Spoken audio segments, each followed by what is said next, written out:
Bonjour à tous et bienvenue au Conseil départemental de Loir-et-Cher. Un nouveau format avec ces petites vidéos que j'espère réaliser le plus souvent possible pour vous donner des nouvelles de la municipalité de Romorantin-Lanthenay et du Conseil départemental de Loir-et-Cher. Avec 3 points aujourd'hui que je voulais aborder avec vous.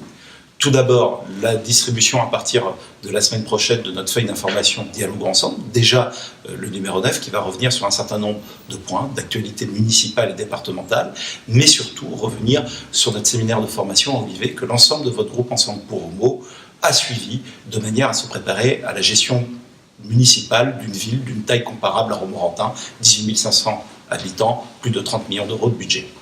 Deuxième point que je voulais aborder avec vous, la question des orientations budgétaires 2018, avec un budget qui, il faut le dire, inquiète vos élus Ensemble pour Homo à Romorantin-Lanthenay pour essentiellement 3 indicateurs qui passent au rouge.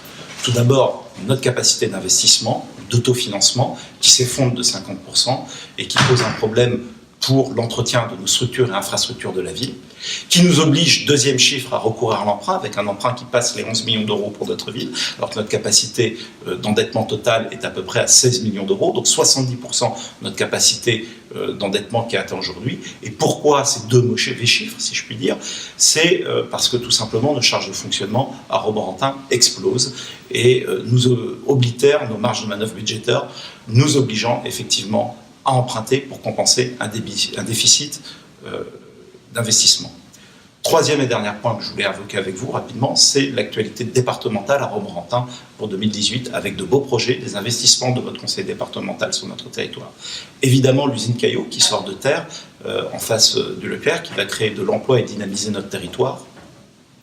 Deuxième sujet, la rénovation de notre centre principal de secours des sapeurs-pompiers, avenue de Villefranche, pareil, qui est rénové par le conseil départemental, qui va nous permettre à nos sapeurs-pompiers de travailler dans de bonnes conditions.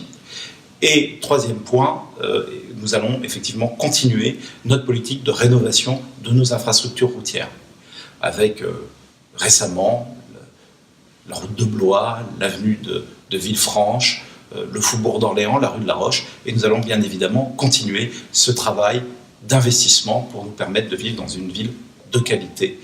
Donc voilà, je vous remercie pour ce premier épisode et je vous donne rendez-vous le plus rapidement possible.